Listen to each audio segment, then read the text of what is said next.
It's been 6 months since the Prime Minister accepted the need to hold a grooming gangs inquiry. I believe that this issue needs a lot of political courage, which the government is currently lacking.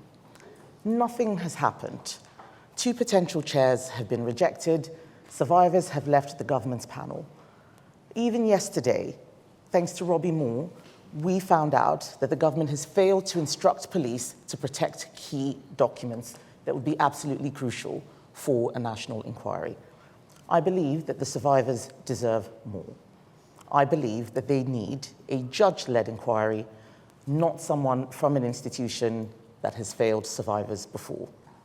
I have spoken to many survivors and advocates. Sitting at this table, we have parents, survivors, advocates. What they have in common is that they are brave enough to be on this panel today, but also have been willing to waive their anonymity. They have told me that they are losing hope with this inquiry. I don't want that to happen. I want to give them hope. For years, they've had to endure unspeakable abuse. They were let down by countless people and institutions who were meant to protect them. Survivors have been consistently let down. They need politicians now to show courage to stand with them. This press conference today is not about me or about any political party. It is about giving a voice to those people who have been voiceless, those people who need to be heard. We want to work cross-party with anyone who wants to see an inquiry done.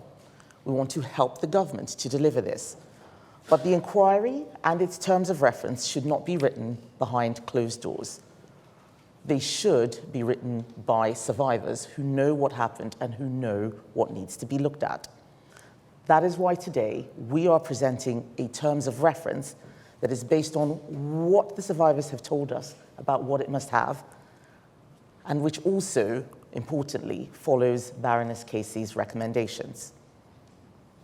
I want to be clear that a national inquiry must leave no stone unturned. It must investigate councils, the police, and even the government if necessary. It must be time limited, and it must consider the role of ethnicity, religion, and other cultural factors.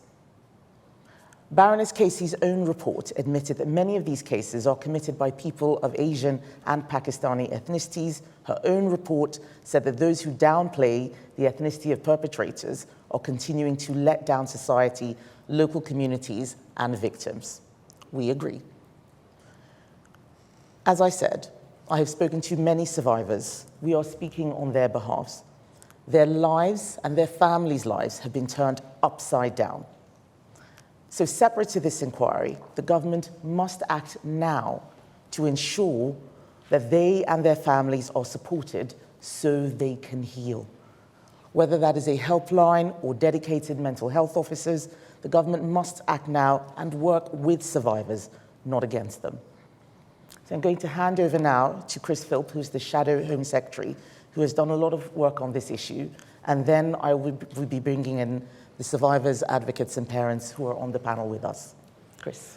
Thank you, Kemi. Well, look, it seems very clear now these rape gangs are the biggest child safeguarding scandal in our country's history. Young girls and some boys as young as just 10 years old were systematically gang raped and trafficked. And because the perpetrators were mainly of Pakistani heritage, those in authority, the police, local councils, who should have protected these vulnerable young people, actively covered up these terrible crimes because they were more concerned about being accused of being racist than they were about protecting young girls and young boys. And that is one of the most shameful episodes, I think, in our country's public protection history. So an inquiry is needed to get to the bottom of this, to get to the truth, and to hold accountable those people who covered up these appalling crimes.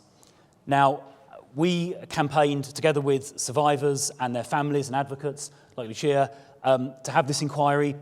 First of all, we were smeared as jumping on a far-right bandwagon, but eventually, faced with a vote in Parliament, the government eventually agreed in June of this year. But 6 months has now passed, and essentially no progress has been made. A lot of survivors have lost confidence in the government and this process. But rather than just complain from the sidelines, we would like to be constructive, we'd like to be positive, and so working with survivors, their families, and advocates, we've developed a terms of reference for this inquiry that is ready to go, it's detailed, it's specific, it's got the confidence of survivors, and the government, if they wanted to, could adopt it tomorrow. They could appoint a judge to chair this inquiry, and they could get on with it to at last uncover the truth. And the terms of reference we've set out, I think, are very clear. It sets a 2-year time limit on this inquiry. It can't drag on for years and years. We're clear this should be led by a judge, so it's impartial and that survivors can have confidence. It should specifically investigate the deliberate cover-up of these crimes perpetrated by police and councils, deliberately covered these things up. It should, as Kemi said, look at the ethnicity and the cultural background of the perpetrators. There is a lot of evidence showing the vast majority, were of Pakistani descent, and in some cases were deliberately targeting vulnerable young white girls. And it should also make sure it has the powers to compel witnesses to attend and force the production of documents. Just as recently as last year in Manchester, the local inquiry saw the chairs resigning because even as recently as 2024, public authorities were withholding vital evidence. Well, a statutory inquiry under the 2005 Act can compel the production of that evidence. And of course, it's vital that victims and survivors are given anonymity and protection as required.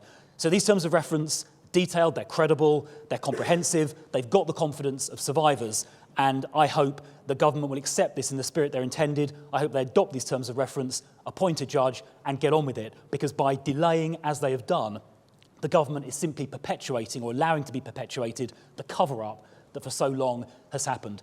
The time for covering this up is over. We need the truth, and those who covered these crimes up need to be held accountable. Thank you very much, Chris. I'm now going to bring in Fiona and then Marlon. Fiona is a survivor who has waived her anonymity. Thank you, Fiona. I resigned from the survivor panel a few months ago over worries of not being listened to properly, over them already making decisions without actually listening to survivors' opinions and it feeling more like a box-ticking exercise. There was concerns over the scope being expanded and the inquiry not staying true to the actual issue. The issue is grooming gang survivors have been failed for decades now. To take the spotlight away from that issue is yet again failing survivors. The inquiry needs to stay laser focused and it needs to bring accountability and justice. There's also a real lack of support in place for these specific people who have been failed over and over again.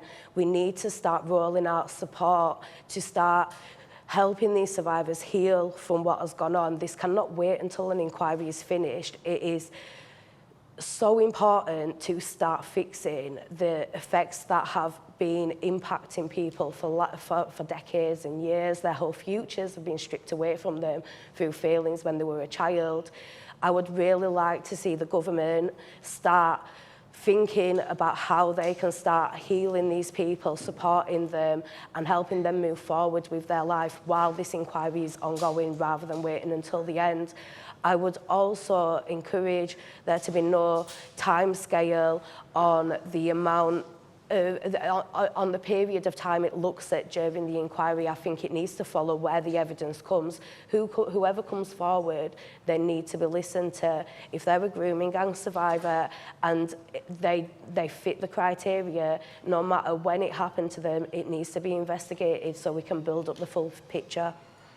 Thank you very much, Fiona. Marlon? Hi. I guess from a parent of a survivor, this inquiry is once in a generation where we can actually make our children safe. So it has to be done properly. One of the things that I've been saying is, and I do request Labour do this, it needs to be cross-party. There's no political points. It needs to be a cross-party, and we all need to work together. What the grooming gangs have done to my daughter, you know, she should be at university now, and she's not. She's quite unwell. she'll never, ever have the opportunities I had and yourselves. It really needs to change. So this inquiry is paramount. The other concern that I do have with grooming, there's no legal definition around grooming. Labour needs to start with a very, very clear definition around this subject. That's it from me, thank you. Thank you, Marlon. I know it's very difficult, but thank you. I appreciate that. And now Teresa, who's also a parent. Well, we just need things to move on, and we need openness and honesty in all this. And we just need all the excuses to stop and this move forward. Because like my son's no longer here, how many other victims / survivors are not here to see the justice? All the time it's being delayed, people are falling away. And we are losing confidence in our local councils and the government. You know, there's nothing, we're not getting nothing. It's just a standstill. And we feel that it's being denied. And they are moving away from the issues of who is committing these crimes. Because it is, at the end of the day, it's a crime. Thank you, Teresa. And finally, Lucia, who is an advocate for survivors and victims who don't want to waive their anonymity. Okay, the greatest harm this year it's not only been the lack of progress, it's been the impact of that delay on survivors. Every month, the no movement causes more retraumatization, sleepless nights, there's families under immense strain and survivors losing what little trust they had in the system. The lack of coordination at the highest levels has only deepened survivor suffering. As a survivor advocate, I wrote to the Home Secretary 4 weeks ago about the stalling of the Oldham inquiry. I still haven't received a reply. What we're seeing is a system from top to bottom where the left hand doesn't know what the right hand's doing. Everyone is blaming someone else and no one is taking ownership and being proactive, or at least that's how it looks. If the government do deem themselves to be being proactive, then they're certainly not being transparent about it. And what is happening nationally right now is simply the Oldham situation on steroids. It's the same delays, the same lack of communication, involving more departments, more confusion, more delay and more damage to survivors who have already waited far too long. A national inquiry must examine the entire process that the journey of the survivor takes, from first disclosure of the crimes through to the courtroom and beyond. We know too many inconsistencies and mistreatments of survivors that happen along the way, and this terms of reference covers that, amongst many other areas of concerns that we've drawn on from first-hand experience. We're not here for more lessons learnt. We're here not to only look back, but to insist on looking forward, to ensure that the system takes care of forthcoming recommendations from the inquiry, and again, this terms of reference does see to that. Child sexual exploitation doesn't end when the abuse ends. It affects survivors, it affects their children, it affects their families, it affects their health and their relationships, and it affects entire communities. If this generational harm is ignored, the inquiry will miss the true scale of what this crime destroys. This is why we implore the government to take on this piece of work and work together in the name of our country, not tolerating the rape and grooming of our children.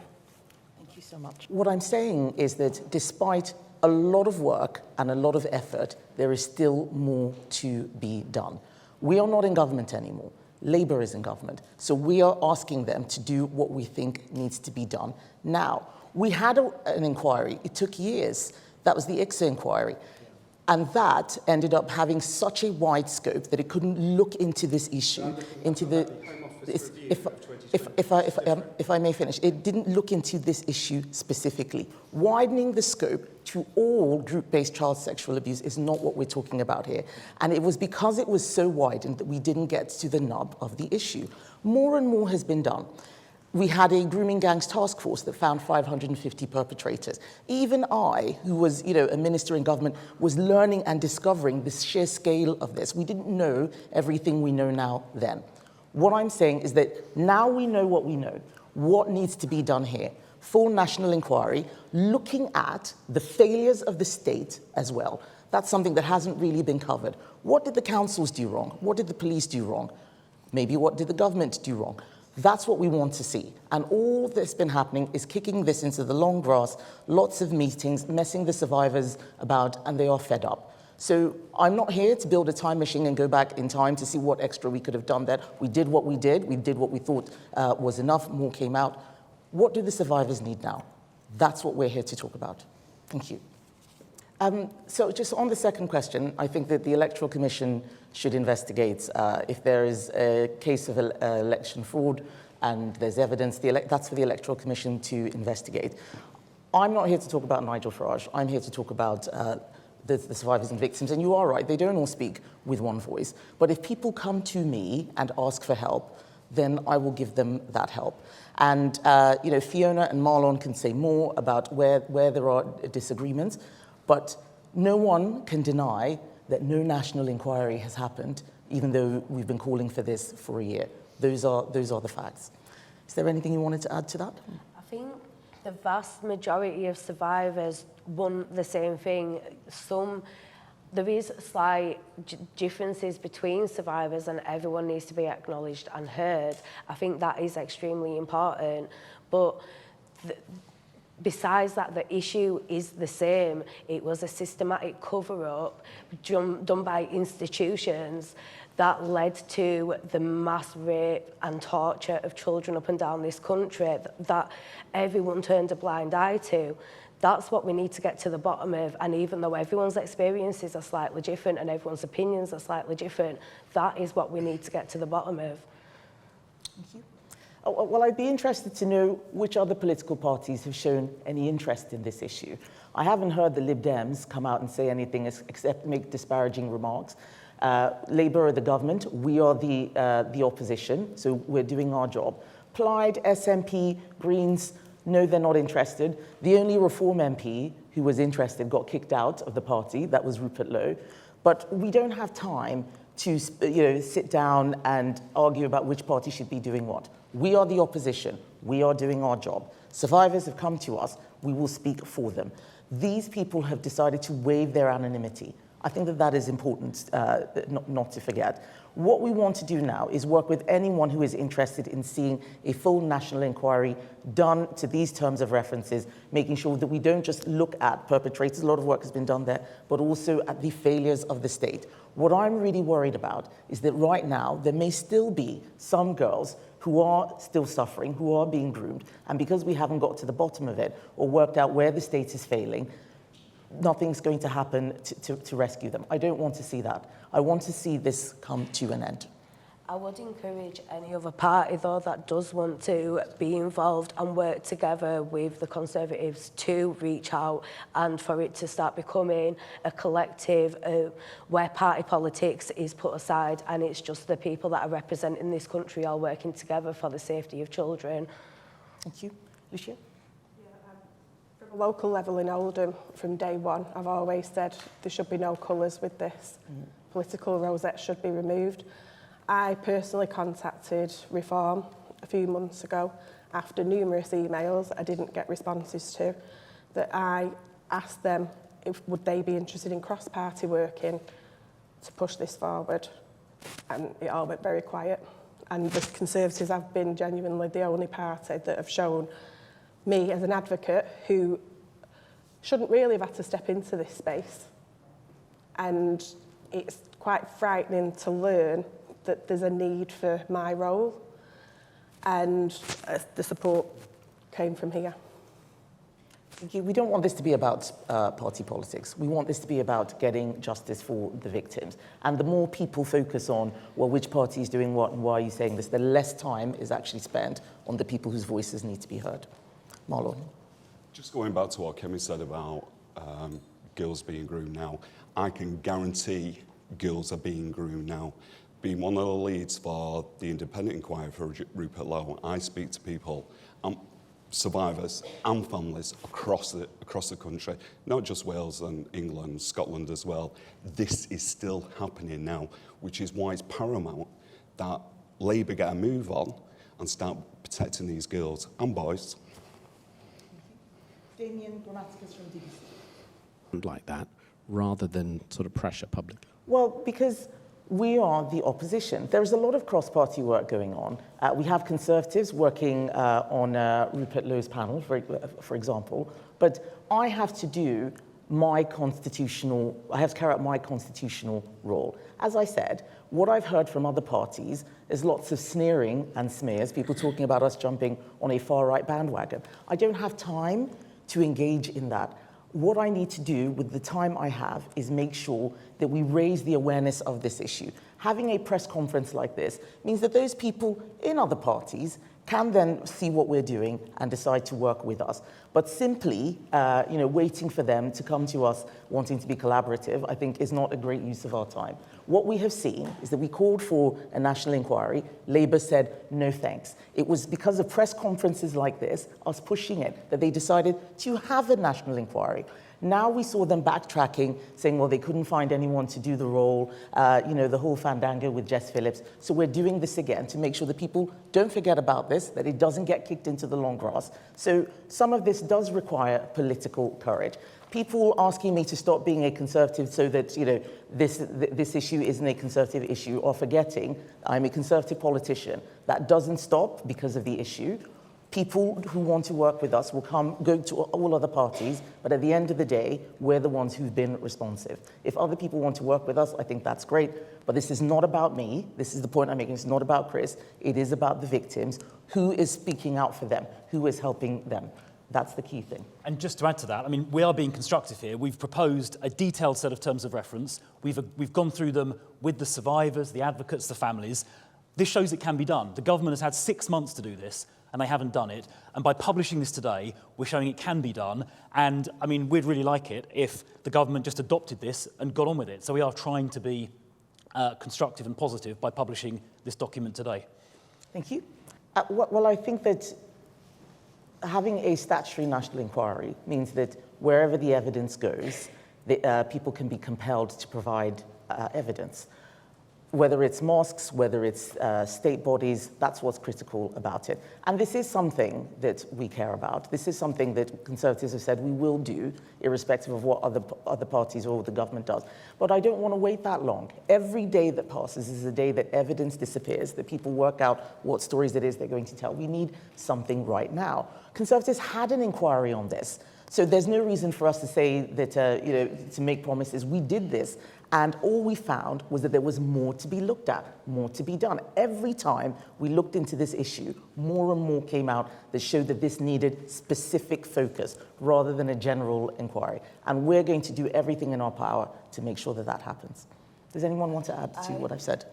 I think that any religious institute or any single institute at all should be looked into if that's where the evidence leads. There shouldn't be any limits on where is investigated if there's evidence to suggest that they were complicit or covered it up. Anyone else? Thank you very much. So I'll let Chris go into the detail on that, but just giving a high-level view, we cannot have people exploiting dual nationality to get away with facing justice. That's why at our party conference, we put out a borders plan, deport all foreign criminals. If we have stripped them of their nationality, they are foreign criminals. And we have also talked about using visa restrictions as a way to enforce a lot of these sanctions. Too many people are taking us for a ride. They're exploiting our system. They know how to work the loopholes, and we just need to be more on the ball in making sure that they don't get away with this. But Chris, do you want to finish on that? So Charles, yes, dual nationals should be stripped of their British citizenship and they should be deported with no exceptions. We don't want these people in our country. If they have citizenship of another country, then they should be deported and their British citizenship should be removed. No ifs, no buts, it should just happen. On your second point, if a country, whether it's Pakistan or anywhere else, refuses to take back their own nationals, either people who are here illegally in the first place, or people convicted of criminal offences, then we should, as Kemi said, use visa sanctions to compel them to take back their own citizens, and indeed look at suspending overseas aid. We, as the United Kingdom, take back our citizens if they're convicted of a criminal offence overseas. It is only reasonable to expect other countries to do the same thing. And we legislated, in fact, in government to create a power to use visa sanctions, and in cases like this, those should definitely be used. On your third question, no, I don't think the government should hand over dissidents as some kind of quid pro quo. If someone is likely to be politically persecuted, then it's reasonable that we provide them with protection. There shouldn't be some sort of horse trade. Countries like Pakistan should take back their own nationals where required, including if they've committed a criminal offence, without some kind of horse trade.